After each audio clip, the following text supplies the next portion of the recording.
Bonjour, la famille, profitez de ce moment de détente avec des histoires pleines de charme. Installez-vous confortablement, détendez-vous et profitez pendant que nous plongeons dans l'histoire.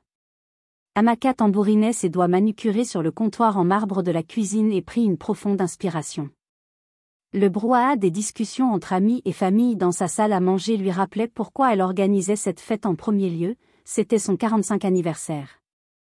Un jalon qu'elle attendait depuis des années. Elle voulait célébrer la vie, l'amour et ses accomplissements jusqu'à présent. Elle jeta un œil au gigantesque gâteau aux ganaches de chocolat orné de fleurs fraîches, sa combinaison favorite d'élégance et de douceur. Devant le gâteau se trouvait un ensemble éblouissant de bougies façonnées en forme des chiffres 4 et 5. Elle redressa les serviettes à côté et étira un sourire sur son visage, déterminée à rendre la soirée parfaite. Son mari, Femi, se trouvait dans le salon avec son cousin cadet, Hush, en train de discuter des subtiles différences entre divers types de champagne. Le cœur d'Amaka se réchauffa en voyant son époux bien-aimé parler avec animation. Elle écartait la légère pointe de jalousie qui avait traversé son esprit. Hush avait toujours été vif et sociable, et Femi n'était qu'un hôte courtois exhibant les boissons qu'il avait soigneusement sélectionnées pour la soirée. C'était simplement qui il était, charmant, charismatique et infiniment curieux. Un ami cher appela depuis la salle à manger, « Amaka, est-ce qu'on va enfin voir ce gâteau ou devons-nous quémander ?»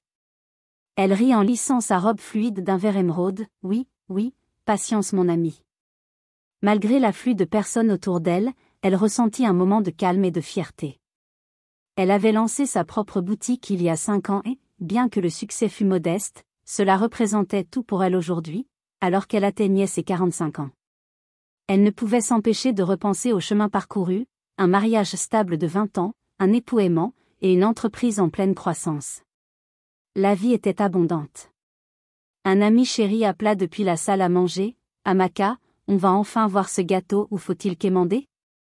Elle éclata de rire en ajustant sa robe d'un vert émeraude, « Oui, oui, patience, mon ami. » Le moment était enfin venu de couper le gâteau.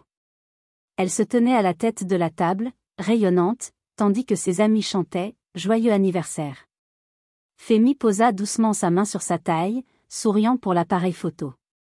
Elle se sentit enveloppée de chaleur et d'amour, jamais elle ne s'était sentie aussi complète. Lorsque le chant prit fin, elle se pencha et souffla les bougies. Des applaudissements et des acclamations éclatèrent, et Femi lui déposa un léger baiser sur la joue en murmurant « Joyeux anniversaire, mon amour ».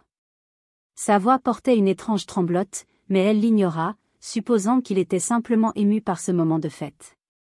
Quelques heures plus tard, alors que les invités commençaient à partir et que la maison, autrefois animée, se faisait plus silencieuse, Femi la tira à part dans le couloir. Ses yeux étaient sérieux, il tenait sa main, mais il n'y avait pas la tendresse habituelle dans sa prise. « Amaka, pouvons-nous parler ?» demanda-t-il. Elle remarqua qu'il regardait le sol, hésitant, comme s'il rassemblait ses pensées. L'anxiété commença à la piquer. « Y a-t-il quelque chose qui ne va pas ?» souffla-t-elle. Il expira brusquement. « Ce n'est pas facile pour moi de le dire, mais je pars. » Amaka cligna des yeux, confuse. « Partir ? » La fête est finie, tout le monde est presque parti. Il secoua la tête. « Non, je te quitte. Je ne peux plus être dans ce mariage. » Elle eut l'impression que l'air avait été aspiré de la pièce. « Femi, je ne comprends pas, avons-nous eu une dispute ? Es-tu fâché par quelque chose qui s'est passé ?» Sa voix se durcit. « Pendant des années, je me suis sentie agitée, sans inspiration, Amaka. » Sa bouche resta ouverte, les mots gelés, sans inspiration. Il passa une main sur son visage, luttant visiblement pour garder son calme. « Je suis désolé, tu ne m'inspires plus, et il y a quelqu'un d'autre. » Les oreilles d'Amaka se remplirent d'un bourdonnement. La panique monta dans sa poitrine comme une vague déferlante. L'idée de le perdre, son partenaire depuis 2 décennies, la terrifiait. Qui est-ce ? Femi avala difficilement et fit un pas en arrière, comme s'il se préparait à annoncer quelque chose. C'est Hush. Sa voix se brisa. Le sol sous ses pieds sembla s'effriter.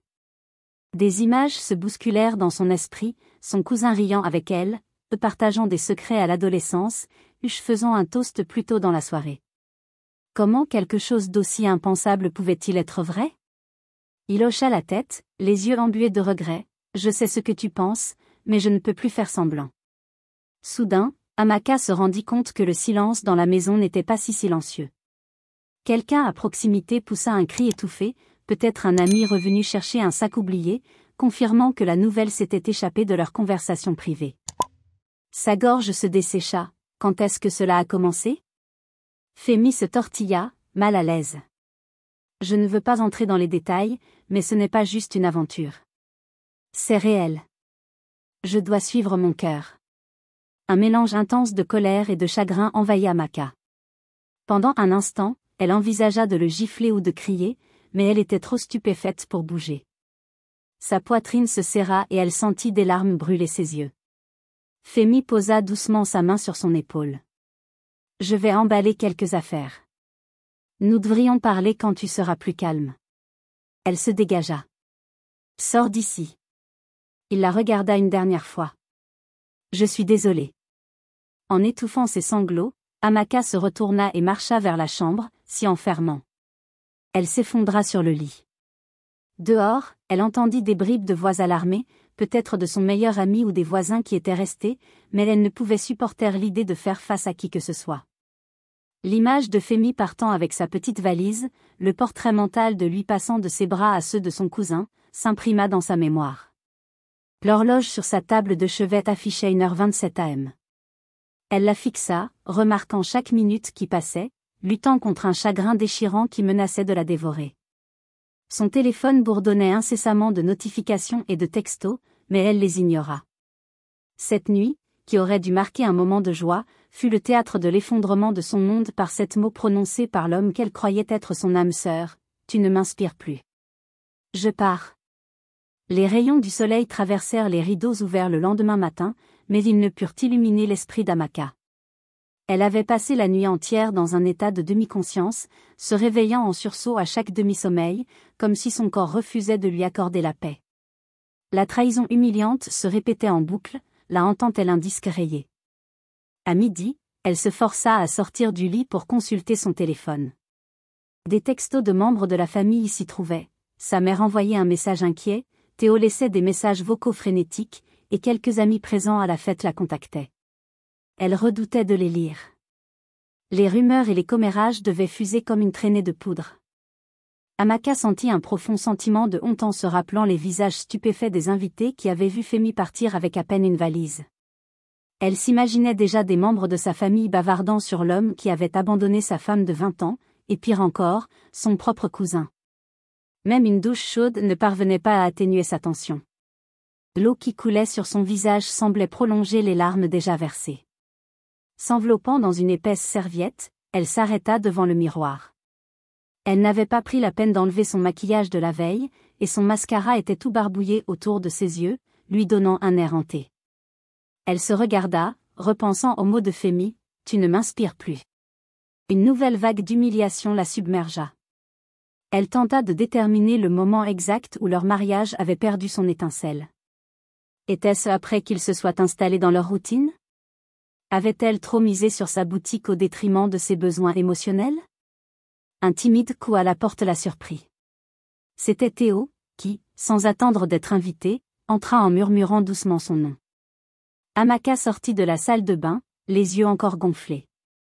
En apercevant son visage, Théo s'exclama « Oh Amaka !» d'une voix débordante d'inquiétude, et se précipita pour l'enlacer. Amaka fondit dans ses bras, les larmes recommençant à couler. « Théo, tout le monde le sait, n'est-ce pas ?» Théo hocha la tête en caressant doucement le dos d'Amaka. « Oui, mais ne t'inquiète pas pour eux, laisse-les parler. »« Comment tiens-tu le coup ?» Amaka se dégagea, s'enveloppant dans sa robe de chambre. « Je ne me sens pas, je me sens inutile. Tout le monde était là hier soir et ils ont vu. » Elle ferma les yeux, tentant de garder son sang-froid.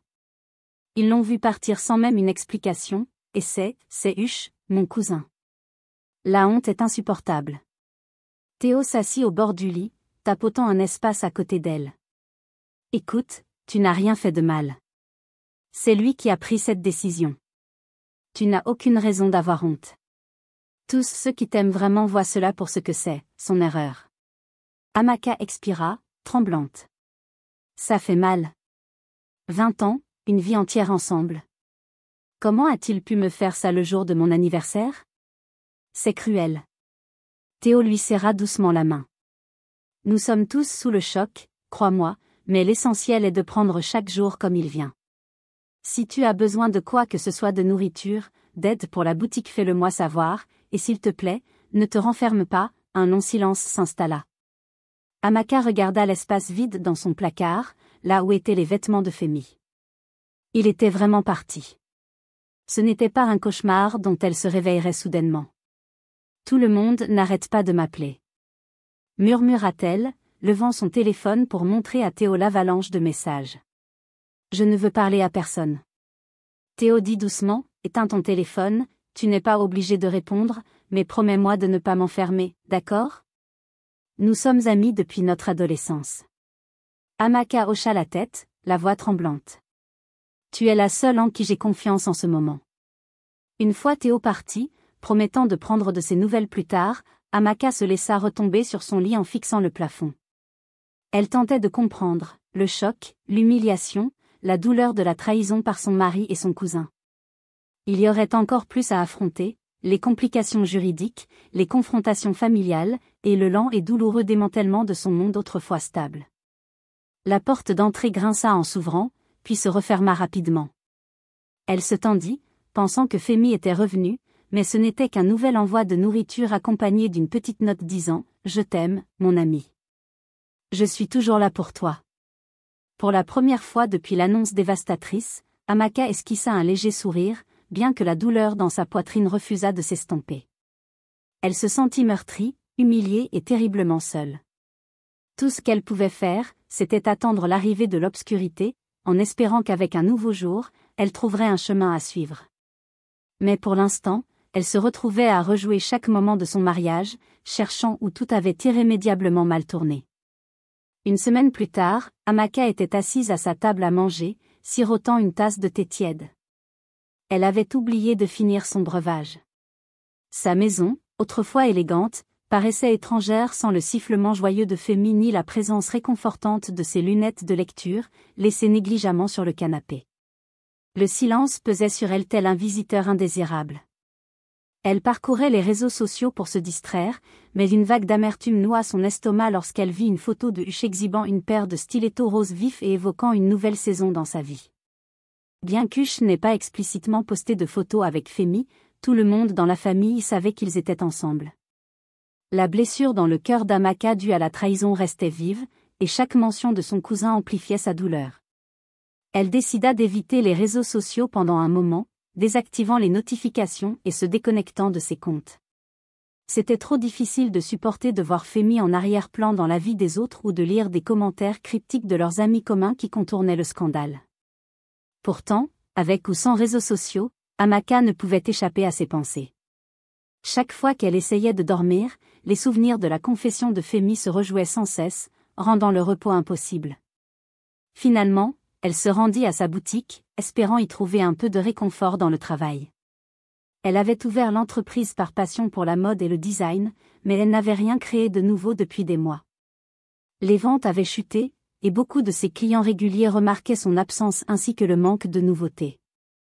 La boutique, autrefois animée, exposait des mannequins vêtus de pièces démodées, et son personnel semblait abattu, probablement incertain de comment aborder le scandale. Un après-midi, son assistante Esha s'approcha doucement d'elle. « Madame, nous devons finaliser les designs pour la prochaine collection. Les clients demandent quand la nouvelle ligne arrivera. » Amaka fixa, le regard vide, les croquis devant elle. Les lignes et les formes semblaient dénuées de sens. Elle tenta de soulever son crayon pour faire un petit ajustement, mais sa main trembla. « Et si je n'avais plus rien à offrir ?» pensa-t-elle. « Et si je n'arrivais plus à concevoir quelque chose qui vaille la peine d'être vendu ?» Elle referma le carnet de croquis.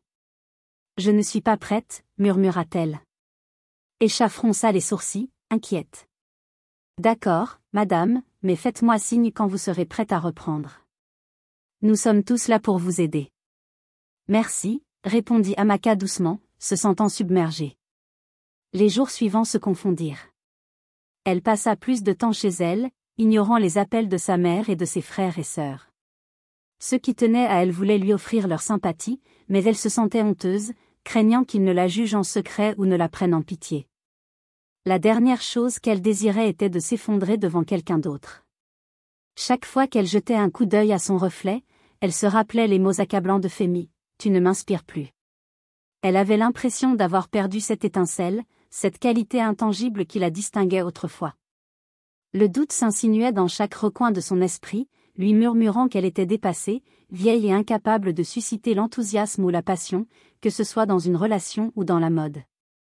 Tard dans la nuit, elle se retrouva assise sur le sol de sa chambre, entourée de piles de croquis, d'échantillons de tissus et de vieilles photographies, souvenirs d'une époque où elle osait rêver en grand. Ses yeux se posèrent sur une photo d'elle et de Femi lors de l'inauguration de sa boutique, rayonnante devant une grande enseigne ornée de son nom en lettres scintillantes. Elle se rappela combien il avait été fier, comment il avait dit que ses designs éblouiraient un jour les podiums du monde entier. Une bouffée de colère la traversa et elle déchira la photo en deux. Puis, un pincement de culpabilité la saisit. Les morceaux déchirés gisaient à ses pieds, vestiges symboliques d'une vie qu'elle ne reconnaissait plus. Au fil des jours, elle se replia sur elle-même. Sa maison devint en désordre, des tasses de café à moitié vides s'empilèrent sur les comptoirs et le linge s'accumula, trahissant son abandon des tâches ménagères. Elle n'était plus que l'ombre d'elle-même. La femme flamboyante qui organisait jadis des défilés de mode et motivait son équipe avait disparu. Des pensées d'abandonner complètement sa carrière dans la mode commencèrent à germer. Elle se convainquit que si Femi n'était plus inspirée par elle, peut-être que personne ne le serait. Pourquoi continuer ? Peut-être pourrait-elle vendre la boutique, prendre l'argent et déménager dans une autre ville, un autre pays, n'importe quoi pour fuir les regards et la pitié des autres. Mais chaque fois qu'elle envisageait un tel pas radical, une pointe de tristesse l'envahissait à l'idée de renoncer à ce qu'elle avait bâti de toutes pièces. Ce conflit la rongeait. Une partie d'elle se souvenait de l'énergie inarrêtable qu'elle avait autrefois, tandis qu'une autre insistait sur le fait qu'elle était un échec. Dans les recoins silencieux de son esprit, Amaka priait pour un signe, quelque chose qui l'aiderait à se souvenir de qui elle était. Elle ignorait alors qu'une rencontre inattendue allait lui apporter exactement ce dont elle avait besoin. Au marché, Amaka erra, l'air abattu. La vivacité du lieu, les marchands hurlant leurs prix, les acheteurs marchandant à chaque stand contrastait fortement avec le vide qu'elle ressentait à l'intérieur. Elle avait besoin de légumes frais pour se forcer à cuisiner autre chose que des nouilles instantanées ou des toasts, qui étaient devenus sa nourriture de base ces dernières semaines. Elle tendit la main pour saisir un plan mûr à un stand lorsqu'elle entendit une voix familière l'appeler par son nom. Se retournant, elle aperçut Théo, son ami d'école, venu lui rendre visite peu après le départ de Femi. Théo portait un panier en osier sur une hanche, et son visage s'illumina d'inquiétude en voyant la silhouette amaigrie d'Amaka et ses yeux enfoncés. « Amaka, j'ai essayé de te joindre, mais tu ne réponds jamais. Est-ce que tout va bien ?» Amaka envisagea de mentir, mais l'inquiétude sincère sur le visage de Théo la poussa à admettre la vérité. « Pas vraiment, dit-elle doucement. Laisse-moi acheter ces légumes, et ensuite nous parlerons. Viens, il y a un petit restaurant à côté, dit Théo. N'ayant plus l'énergie de discuter, Amaka suivit Théo. En quelques minutes, elles se retrouvèrent assises à une table d'angle dans un petit restaurant servant un jollof rice fumant et du poisson grillé.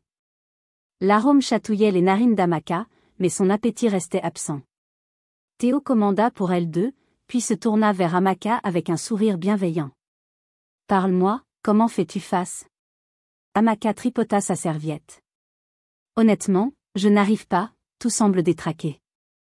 Je me sens humiliée et ma boutique en souffre parce que je n'arrive pas à créer quelque chose de nouveau. » Théo posa une main réconfortante sur la sienne. « Femi t'a quitté, et c'est terrible, mais ne laisse pas cela te définir. Tu as toujours été forte et créative. Tu te souviens de l'époque où, à l'école, tout le monde se pressait autour de toi pendant les pauses juste pour voir tes croquis. » Un faible sourire traversa les lèvres d'Amaka.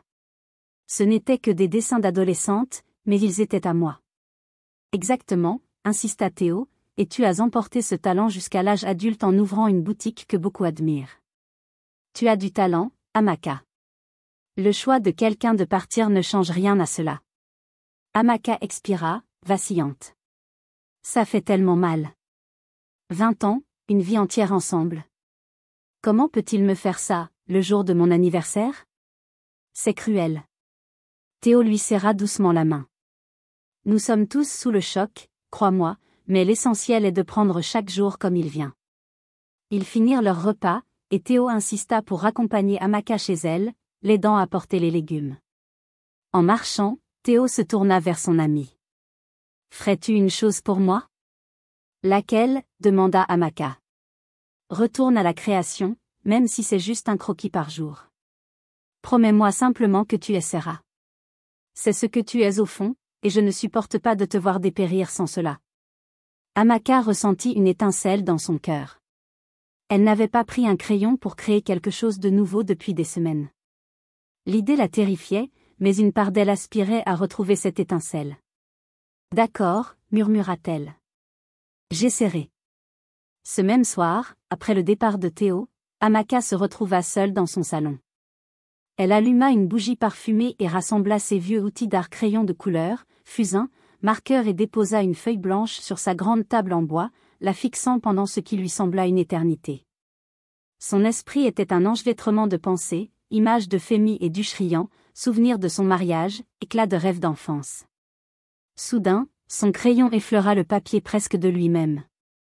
Elle se mit à dessiner des traits rapides et frénétiques, sans se soucier du résultat.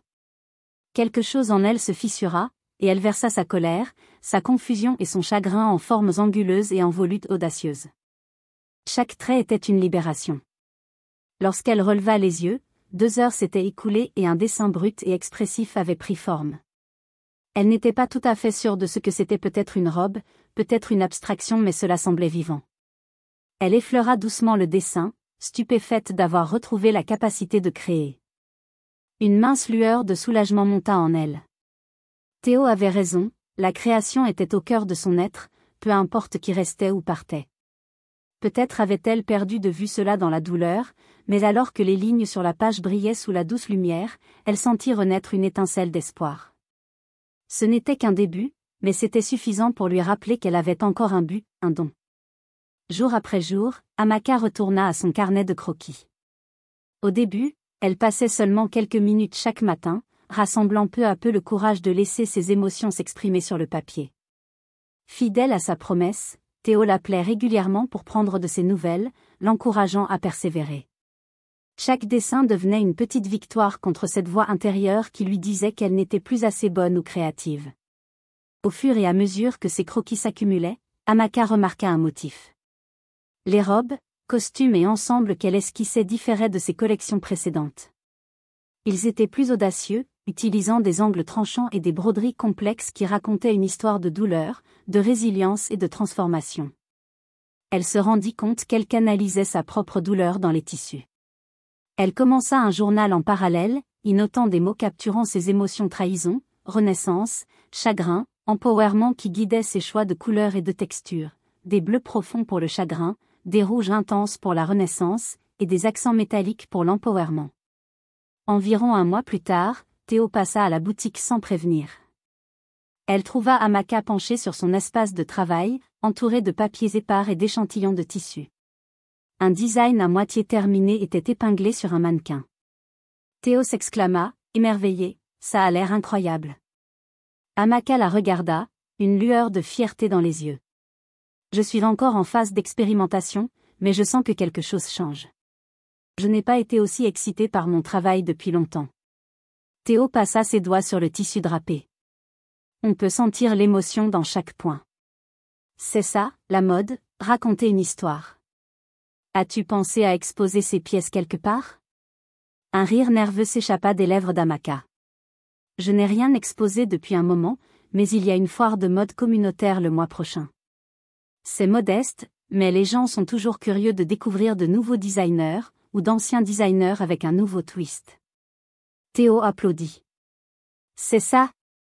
Tu devrais lancer cette nouvelle collection et voir ce qui se passe. Ce serait parfait pour montrer au monde que tu n'as pas perdu ta magie. Amaka mordilla sa lèvre inférieure, toujours hantée par le doute, mais ressentant une lueur de possibilité face à la suggestion de Théo. C'est risqué. Et si les gens n'aimaient pas? C'est tellement personnel, tellement brut. C'est exactement pour cela qu'ils l'aimeront, insista Théo. L'authenticité est captivante. Tu peux te démarquer dans une mer de design générique. Cette nuit-là, Amaka réfléchit à l'idée de retourner sous les projecteurs. Elle se rappela qu'il y a de nombreuses années, elle avait présenté une petite collection lors d'une foire similaire et avait reçu des éloges modestes. À l'époque, Femi était à ses côtés pour l'encourager. Maintenant, elle se tiendrait seule. L'idée était à la fois terrifiante et libératrice. Encouragée par le soutien indéfectible de Théo, elle décida de tenter le coup. Le lendemain matin, elle contacta les organisateurs de l'événement pour réserver un créneau. Ils l'accueillirent favorablement, citant la réputation passée de sa boutique pour ses designs afrocentriques uniques. Elle avait exactement 4 semaines pour transformer ses croquis en vêtements réels. Amaka mobilisa son équipe de la boutique, y compris Esha, pour l'aider dans la couture et la production. Des rouleaux de tissu, des bobines de fil et des boîtes d'ornements remplirent l'atelier. Malgré les vagues d'anxiété, ces moments où elle se demandait si elle devenait folle en exposant sa douleur à travers son art, elle continua d'avancer. Au cours d'une session de couture tard dans la nuit, Esha demanda « Madame, cette nouvelle collection, on dirait qu'elle raconte une histoire. Les lignes, les couleurs? Est-ce que c'est à propos de ce qui s'est passé avec votre mari ?» Amaka s'arrêta, rencontrant le regard inquiet d'Esha. « Oui, admit-elle doucement, chaque point fait partie de mon processus de guérison. » Esha hocha respectueusement la tête. « C'est puissant. » Ne t'arrête pas, au fil des jours, la collection commença à prendre forme. Une pièce marquante fut une robe en velours noir avec des accents rouges saisissants, symbolisant un phénix renaissant de ses cendres. Une autre était un costume déconstruit aux découpes audacieuses, représentant la fragmentation qu'Amaka ressentait, mais qui, une fois portée, dégageait de la force. Chaque pièce portait un nom évocateur: Scarlet Rising, Shattered Yet Strong, Midnight Rebirth, des titres aussi dramatiques que les vêtements eux-mêmes. Amaka n'était pas sûre que le public accepterait ses créations, mais elle savait que chaque vêtement était l'expression honnête de son état d'esprit. Finalement, alors que l'événement approchait, elle accrocha la collection achevée dans une salle spéciale de la boutique. En prenant du recul pour l'admirer, un étrange mélange de peur et d'excitation la saisit. Elle savait qu'elle prenait un risque en exposant ses blessures émotionnelles sur scène pour que critiques et acheteurs potentiels les voient, mais elle savait aussi que si elle voulait vraiment redécouvrir son but, elle devait être courageuse. À la veille de la foire, Théo se présenta avec une bouteille de vin, toastant au nouveau départ. Elle tendit un verre à Amaka. Amaka sentit un nœud se former dans sa gorge. Au nouveau départ, répéta-t-elle, ses yeux brillants d'un espoir prudent. Elle n'était plus la même personne qu'avant que Femi ne la quitte, et, étrangement, elle était reconnaissante que cette douleur ait pu être transformée en quelque chose de brut et authentique, et peut-être était cela la chose la plus inspirante de toutes. Le matin de la foire de mode communautaire arriva dans un tourbillon d'activités. Amaka et son équipe transportèrent soigneusement la nouvelle collection jusqu'au lieu, un pavillon en plein air décoré de draperies colorées et grouillant de personnel installe en scène, éclairage et stand. L'air vibrait d'anticipation tandis que les designers s'affairaient à peaufiner chaque détail. Amaka avait réservé un modeste stand adjacent à la zone du podium. Elle et Esha disposèrent les vêtements sur des portants, préparèrent des cartes de visite et ajustèrent les mannequins. Peu après, d'autres tenues phares arrivèrent. Malgré son excitation, une insécurité persistante assaillit Amaka. Elle reconnut quelques designers établis s'installant à proximité, ceux qui jouissaient d'un large public et de budgets plus conséquents. Leurs stands étaient flashy, ornés de bannières et d'affiches grand format de leur collection passée. En contraste, le stand d'Amaka était minimaliste, composé uniquement de ses vêtements et d'une simple enseigne, Amaka Design, un voyage de transformation. Elle observa discrètement alors que les clients potentiels et les passionnés de mode commençaient à affluer. La cérémonie officielle d'ouverture eut lieu à midi, et à 13h, la foule s'était considérablement accrue, des femmes en tenue chic, des hommes arborant un style urbain, et des blogueurs équipés d'appareils photo arpentaient le pavillon, s'arrêtant au stand. Ensuite, les critiques arrivèrent. Vers le milieu de l'après-midi, un petit groupe s'approcha de son stand. Parmi eux, elle reconnut Funk, une rédactrice de mode influente connue pour ses critiques franches. Funk parcourut les vêtements, affichant une expression neutre. Ceci est ta nouvelle collection, demanda-t-elle en feuilletant les portants. Oui, répondit Amaka, ses paumes commençant à suer, c'est le reflet de mon récent voyage, de ma transformation personnelle. Fink hocha la tête, les lèvres pincées, examinant une jupe fluide aux ourlets asymétriques. Sans trop en dire, elle passa à la pièce suivante, une veste ajustée ornée de motifs brodés audacieux. Après quelques minutes, Fink se retourna. Tu as pris un chemin bien différent de ton ancien style, c'est plus brut, plus chargé d'émotions. Amaka esquissa un faible sourire. Exactement. Je voulais repousser les limites en exprimant ma vulnérabilité à travers la mode. Fink fronça les sourcils. Je comprends, mais tout le monde ne souhaite pas porter des vêtements chargés d'une telle intensité. Certains pourraient trouver cela trop pour un usage quotidien. As-tu pensé à la viabilité commerciale? Le cœur d'Amaka manqua un battement. Elle tenta de garder la voix stable. Je sais que ce n'est pas pour tout le monde, mais la mode peut être de l'art, et parfois, l'art pousse les gens hors de leur zone de confort. Fink haussa les épaules.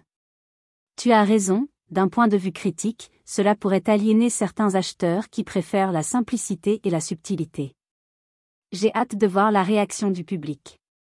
Elle prit quelques notes avant de s'éloigner. Amaka sentit une vague de déception.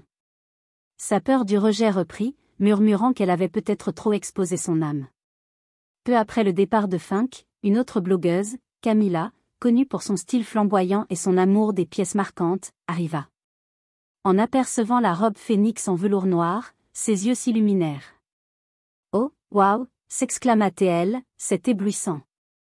J'adore son côté dramatique. » Amaka poussa un soupir de soulagement. « Merci, je l'appelle Scarlet Rising. Elle représente le réveil après une tragédie. » Camilla acquiesça, excitée. « J'adore la mode qui raconte une histoire. Puis-je prendre quelques photos pour mon blog ? » Bien sûr, répondit Amaka, sentant son moral remonter. Camilla prit des photos et posa des questions détaillées sur les coutures, le symbolisme et l'inspiration d'Amaka. Elle identifia Amaka sur les réseaux sociaux, louant l'authenticité brute de la collection. Peu après, une petite foule se forma autour du stand, intriguée par l'effervescence. Mais rapidement, deux femmes d'un certain âge, vêtues de costumes élégants, s'approchèrent. L'une prit la veste brodée, fronçant légèrement les sourcils. « C'est très joli, mais c'est presque trop dramatique. Je ne m'imagine pas la porter au bureau, dit-elle. » L'autre acquiesça, « Oui, ce n'est pas très pratique, mais c'est intéressant. » Elles s'en allèrent sans acheter quoi que ce soit, et Amaka s'efforça de rester calme. La diversité des retours, certains trouvant sa collection trop brute, d'autres en appréciant l'audace, tourbillonnait dans son esprit. Un instant, elle se sentit triomphante, puis elle commença à douter de ses choix. À la tombée de la nuit, elle était épuisée, tant mentalement que physiquement. La partie défilé de l'événement débuta, avec de courtes présentations de chaque designer. Son tour arriva vers la fin. Les nerfs la tenaillaient tandis que ses modèles défilaient sur le podium, portant soigneusement ses créations sous de puissantes lumières. La réaction du public fut une véritable montagne russe, des sursauts pour la robe phénix en velours, des applaudissements sporadiques pour le costume déconstruit. Elle vit des murmures, des discussions hésitantes sur leur approbation, et d'autres sortir leur téléphone pour filmer. À la fin du défilé, les applaudissements furent ni retentissants ni timides, mais quelque part entre les deux. De retour dans les coulisses, Amaka se retira, s'appuyant contre un mur pour calmer ses jambes tremblantes. Théo apparut à ses côtés, lui offrant une étreinte. « Tu l'as fait. Je suis tellement fière de toi. » Amaka sentit des larmes lui monter aux yeux. « Je ne sais pas ce que diront les critiques. Certains adoreront, d'autres détesteront, certains resteront perplexes. » Théo serra son bras. « C'est de l'art. Tu n'as pas besoin de l'approbation de tout le monde. Regarde, une blogueuse a déjà parlé de toi, et des acheteurs te contactent. C'est déjà un succès. » Un membre du personnel s'approcha avec un clipoir et la félicita pour le spectacle terminé. Au fait, le responsable d'une boutique locale, Aira Boutique, a été impressionné. Ils veulent discuter avec toi pour exposer quelques pièces. Les yeux d'Amaka s'écarquillèrent. Vraiment ? Oui, ajouta le membre du personnel avant de filer. Cette validation la submergea. Elle avait osé être vulnérable, et cela lui rapportait des fruits qu'elle n'aurait jamais imaginés. À la fin de la soirée, après avoir tout rangé, elle quitta le lieu, se sentant à la fois soulagée et triomphante. Certes, certains critiques trouvaient sa collection trop brute, mais d'autres reconnaissaient la beauté de son honnêteté émotionnelle. Pour la première fois depuis des années, elle sentit une étincelle de possibilités briller. Elle avait surmonté sa première grande épreuve, la critique, et au lieu de se laisser abattre, elle l'avait transformée en une détermination renouvelée. En montant dans la voiture de Théo, elle esquissa un sourire et murmura « Je l'ai fait. Vraiment, je l'ai fait. » Théo lui répondit avec un large sourire « Ce n'est que le début, Amaka. » Je le sens. Au fond d'elle, Amaka y croyait aussi. Le lendemain matin, elle se réveilla sous une avalanche de notifications sur son téléphone. Camilla, la blogueuse flamboyante, avait publié une critique élogieuse de son défilé, accompagnée d'une série de photos marquantes. Camilla écrivait « Les designs d'Amaka capturent la vulnérabilité brute du chagrin et la transforment en art portable. Une créatrice incontournable. » Le post devint viral dans les cercles de la mode locale, accumulant rapidement des milliers de « j'aime » et de partages. Vers midi, Amaka reçut des emails de plusieurs petites boutiques, voire de quelques détaillants en ligne internationaux, s'enquérant de sa collection. C'était un changement incroyable. Quelques semaines plus tôt, elle était prête à fermer sa boutique, persuadée que personne ne serait intéressé par sa nouvelle direction. À la boutique, Esha s'exclama presque d'excitation. « Madame, les gens appellent sans cesse pour savoir si nous avons certaines pièces en stock. Regardez notre Instagram, les commentaires affluent. » Amaka sentit ses joues s'embourber. Elle parcourut les messages emplis d'éloges, de curiosité et de demandes. Son cœur battait à toute allure, empli d'une nouvelle énergie. « Est-ce que c'est vraiment en train d'arriver ?» pensa-t-elle. Un commentaire se détacha. « Je n'arrive pas à croire à quel point cette collection est authentique. J'ai divorcé, et voir ces vêtements me donne l'espoir que la beauté peut naître de la douleur. » Des larmes montèrent aux yeux d'Amaka. Elle réalisa que sa décision de verser son chagrin dans ses créations résonnait avec ceux qui avaient eux-mêmes connu la trahison et la souffrance. La mode, à cet instant, était bien plus qu'un simple business, c'était un langage partagé de guérison. Encouragée par l'afflux de retours positifs, elle réorganisa sa boutique. Elle transforma la vitrine en un chef-d'œuvre, habillant les mannequins de ses pièces les plus acclamées Scarlet Rising et Midnight Rebirth, et ajouta de petites pancartes expliquant l'inspiration derrière chaque création, une pratique peu courante mais profondément personnelle. Dans l'après-midi, Théo passa à nouveau, les yeux brillants d'enthousiasme. « J'ai tout entendu, Amaka. C'est fantastique, s'exclama-t-elle.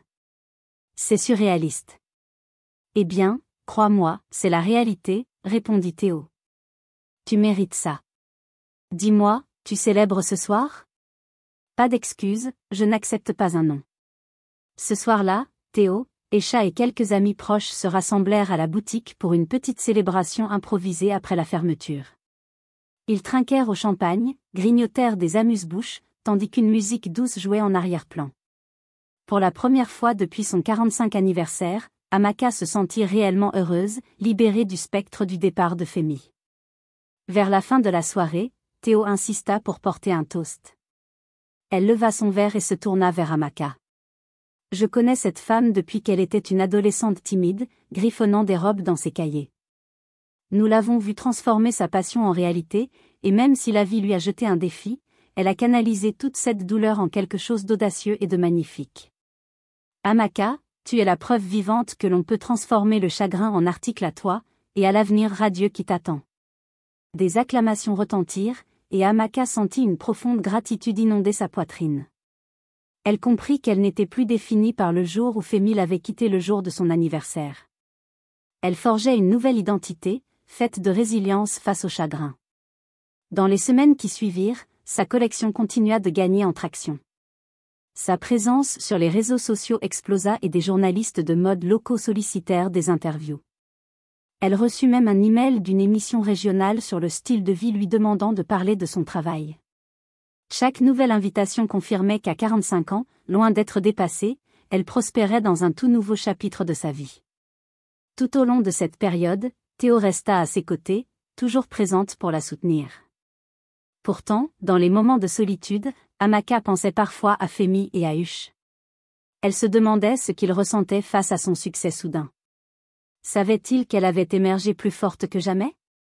Une partie d'elle espérait qu'il réaliserait enfin la profondeur de ce qu'ils avaient perdu. Et bien qu'elle essaya de ne pas s'attarder sur le passé, il était impossible d'ignorer que Femi avait un jour dit « Tu ne m'inspires plus », alors que le monde semblait en désaccord. La validation venue d'inconnus et de professionnels commençait à panser cette blessure. Un matin frais, Amaka ouvrit les portes de sa boutique en fredonnant, prête pour une nouvelle journée bien remplie. Elle avait un rendez-vous avec un acheteur potentiel et un essayage prévu avec un de ses nouveaux clients. Son moral était au beau fixe. Alors qu'elle venait de disposer de nouvelles fleurs sur le comptoir, la porte de la boutique s'ouvrit brusquement. Elle leva les yeux, s'attendant à voir un client, mais se figea en voyant Femi debout là. Il avait perdu du poids et une tristesse profonde se lisait dans ses yeux. Dans ses mains, il serrait un petit bouquet de « lies », ses fleurs préférées. Son souffle se coupa, et l'air dans la boutique sembla s'épaissir, rendant la parole difficile. « Que fait-il ici ?» se demanda-t-elle, le cœur battant. Femi offrit un sourire hésitant. « Amaka, j'ai entendu parler de ton succès. Félicitations. » Elle se redressa, rassemblant son courage. « Tiens-toi droite. »« Que veux-tu, Femi ?» demanda-t-elle en croisant les bras. Il se tortilla nerveusement. « Pourrions-nous parler en privé ?» Elle jeta un regard autour d'elle, la boutique était vide. « D'accord, viens. » Elle le conduisit dans un petit coin salon à l'arrière. Assis face à face, une tension palpable s'installa. Femi avala difficilement avant de prendre la parole. « Tout d'abord, je suis désolée. Je ne te le dirai jamais assez, j'ai eu tort de te quitter ainsi. Tu ne méritais pas cela. » Amaka retint une avalanche de réponses sarcastiques, mais resta silencieuse, le laissant continuer. Femi tripota le bouquet. « J'étais perdue, Amaka. Je me sentais piégée et je pensais trouver l'excitation ailleurs, mais... » Il s'arrêta, prenant une profonde inspiration. « Hush m'a quitté il y a 2 semaines. Il s'avère que nous voulions des choses différentes. » Le nom de son cousin résonna douloureusement, mais Amaka garda une façade stoïque. « Alors, tu es ici parce que tu te sens seule maintenant ?» demanda-t-elle. « Non, enfin, peut-être en partie. Mais surtout parce que... » Il baissa les yeux. « Je me suis rendu compte de l'énorme erreur que j'ai commise. Je pensais avoir besoin de quelqu'un de nouveau pour m'inspirer, mais en réalité, c'était moi le problème. Je cherchais l'épanouissement à l'extérieur alors que je devais travailler sur moi-même. » Amaka l'observa longuement, la colère bouillonnant en elle. « Tu as bouleversé mon monde. Tu m'as humiliée devant nos amis et notre famille, tout cela parce que tu pensais que je ne t'inspirais plus. » La voix de Femi se brisa. « Je sais, et je le regrette chaque jour. Si je pouvais revenir en arrière, je le ferais. » Amaka intervint d'un ton glacial. « S'il te plaît, Femi, laisse-moi tranquille. Je ne peux pas te donner une seconde chance. » Femi, désespéré, se redressa. « Amaka, s'il te plaît, laisse-moi rentrer. Je te promets de tout arranger. » Un rire amer s'échappa d'elle. « Tout arranger ? Tu me traites comme un vieux meuble que l'on a abandonné, mais je ne suis pas un rebord. Je suis une femme différente aujourd'hui, qui a appris à prospérer sans toi. » Il sembla sincèrement peiné. « Je sais que tu as changé, et je suis fière de ce que tu as accompli, même si je n'ai pas été là pour te soutenir. Je veux juste une autre chance. » Des souvenirs de moments heureux, de vacances et de rires partagés traversèrent son esprit, mais furent rapidement éclipsés par le souvenir douloureux de son abandon. Elle secoua lentement la tête.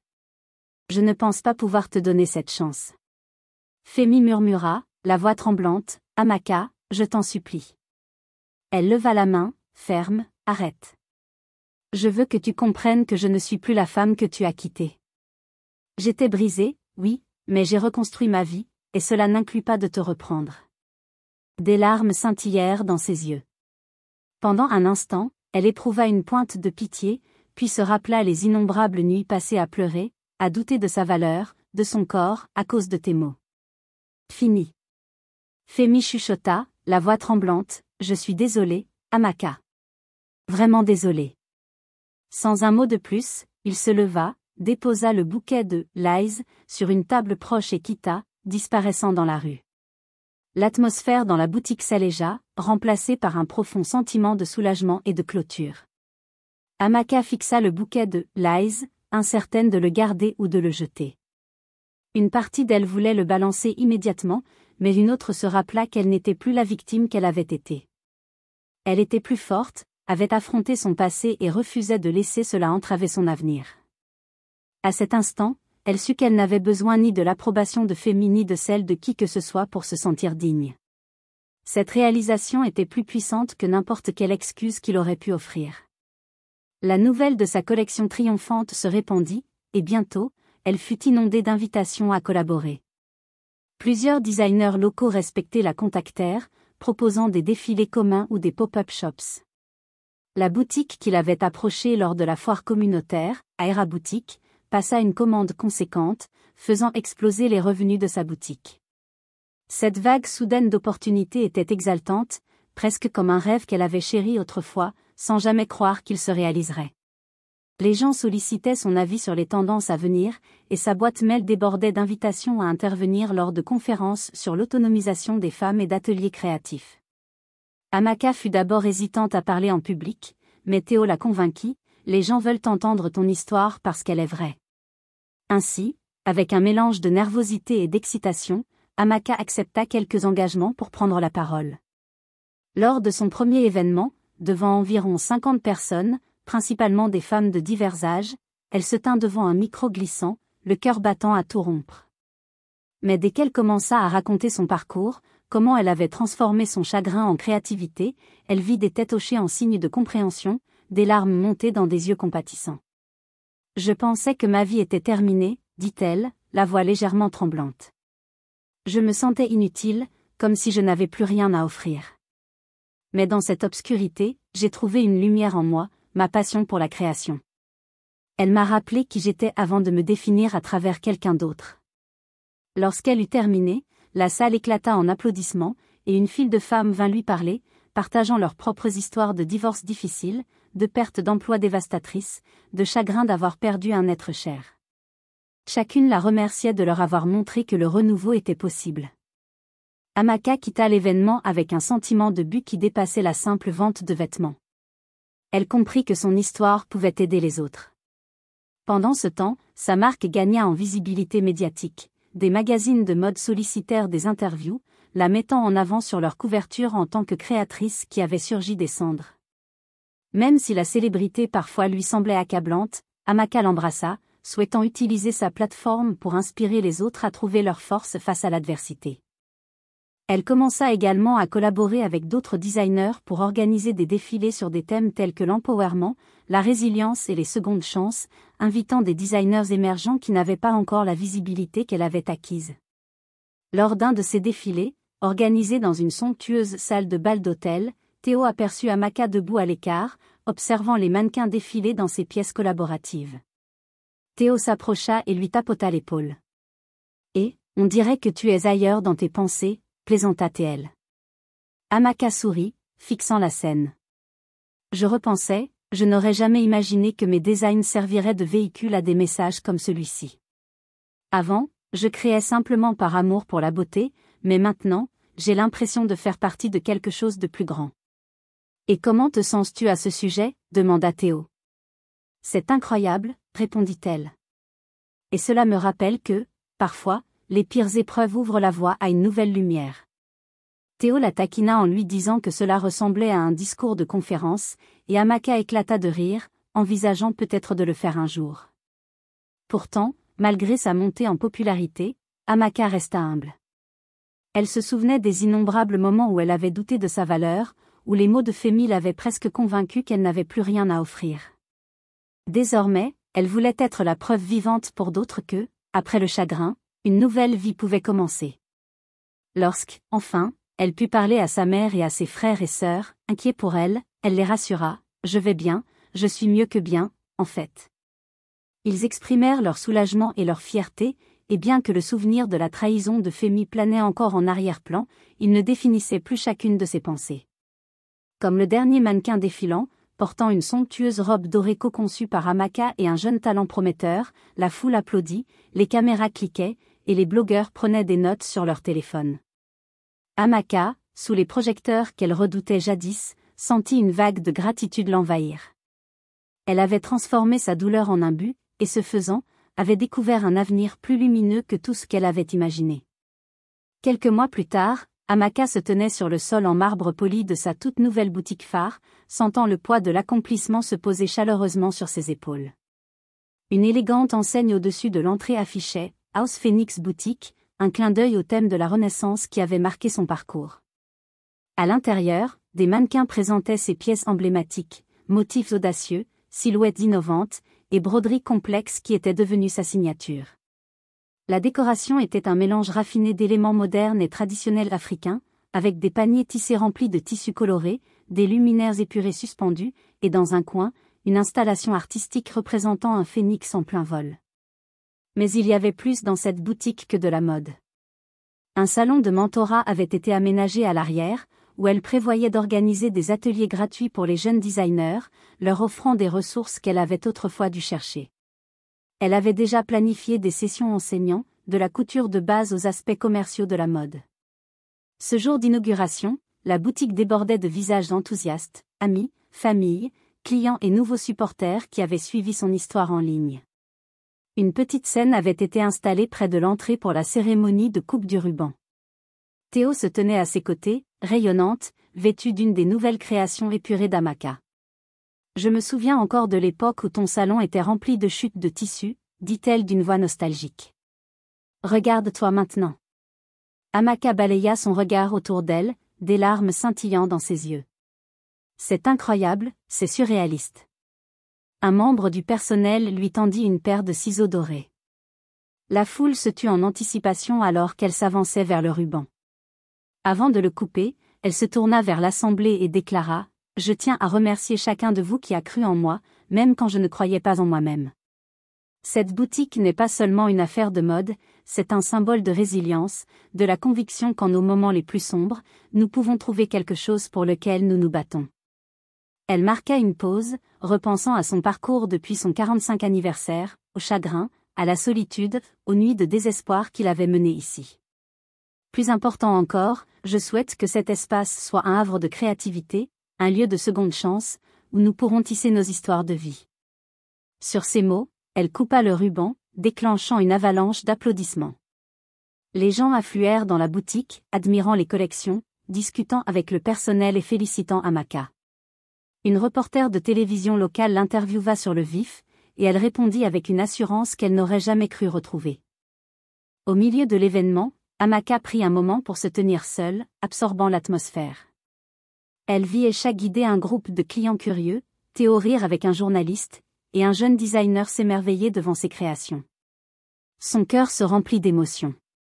Elle se rappela comment, autrefois, elle se sentait si honteuse, persuadée que les mots de Femi, « Tu ne m'inspires plus », avaient raison. Aujourd'hui, la preuve du contraire l'entourait, une boutique animée, des fans sur les réseaux sociaux, et de nombreux hommes désireux d'apprendre de son parcours. Elle comprit que la trahison de Femi, aussi douloureuse fut-elle, avait été le catalyseur qui lui permit de redécouvrir sa force intérieure. Dans un coin discret, elle aperçut une couverture de magazine encadré, relatant son histoire, avec pour titre « L'épopée du phénix, de la trahison à la création d'un empire de mode ». Elle sourit doucement, bien qu'elle ne se considérait pas comme une bâtisseuse d'empire. Le titre était le témoignage de sa transformation. Alors que la soirée avançait, une jeune femme timide s'approcha, balbutiant « Je voulais simplement dire que votre histoire m'a profondément touchée.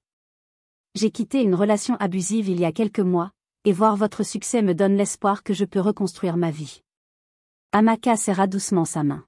« Bien sûr, ne doute jamais de cela. » À la fin de la soirée, alors que les derniers invités commençaient à partir, Amaka et Théo verrouillèrent les portes et observèrent la boutique désormais silencieuse. Des cartons de canapés vides étaient empilés sur une table, des flûtes à champagne vides ornaient le comptoir, et des rubans colorés jonchaient le sol. Le succès de la grande ouverture était écrasant, mais profondément satisfaisant. Théo s'appuya contre un mur en laissant échapper un soupir fatigué. Aujourd'hui, c'était un triomphe. Je suis épuisé, mais tellement heureuse pour toi. Amaka hocha la tête, retirant ses talons et savourant la fraîcheur du sol sous ses pieds. Souviens-toi, après mon anniversaire, quand tu m'as trouvée enfermée dans ma chambre, je n'aurais jamais imaginé me sentir si vivante à nouveau. Les yeux de Théo s'adoucirent. Je savais que tu avais en toi cette force, même si parfois, il faut une secousse douloureuse pour la réveiller. Amaka sourit doucement. Oui, le chagrin peut parfois être le déclencheur dont on a besoin. Je souhaiterais que cela ne se soit jamais passé ainsi, mais je suis reconnaissante pour la femme que je suis devenue. Ils éteignirent les lumières, ne laissant que la lueur de l'installation du phénix au fond, avant de sortir. Amaka jeta un dernier regard autour d'elle. Elle laissait derrière elle la tristesse de son ancienne vie pour embrasser un avenir qu'elle avait forgé de ses propres mains, avec force et créativité. Dehors, les lumières de la ville scintillaient et une brise chaude effleurait ses cheveux. « Prête à y aller ?» demanda Théo. « Absolument », répondit Amaka. Elles s'en allèrent ensemble, bras enlacés, célébrant non seulement une nouvelle boutique, mais un nouveau chapitre de vie, défini par la résilience, l'espoir et des possibilités infinies. Au final, l'histoire d'Amaka ne concernait pas l'homme qu'il avait quitté pour son cousin, ni le choc et l'humiliation qu'elle avait subis. C'était l'histoire de l'étincelle qu'elle avait rallumée en elle, une étincelle de passion, de création et de dignité, refusant de s'éteindre. Une histoire qui prouvait que, peu importe la noirceur de la nuit, l'aube pouvait encore se lever, illuminant le chemin vers des sommets insoupçonnés. Je suis heureux que vous ayez suivi cette histoire jusqu'à la fin. J'espère que vous l'avez appréciée. N'hésitez pas à cliquer généreusement sur le bouton « J'aime » et à vous abonner pour découvrir d'autres récits captivants comme celui-ci. Nous aimerions connaître vos impressions. Quelles leçons avez-vous tirées de cette histoire? Partagez vos pensées dans les commentaires. À la prochaine histoire.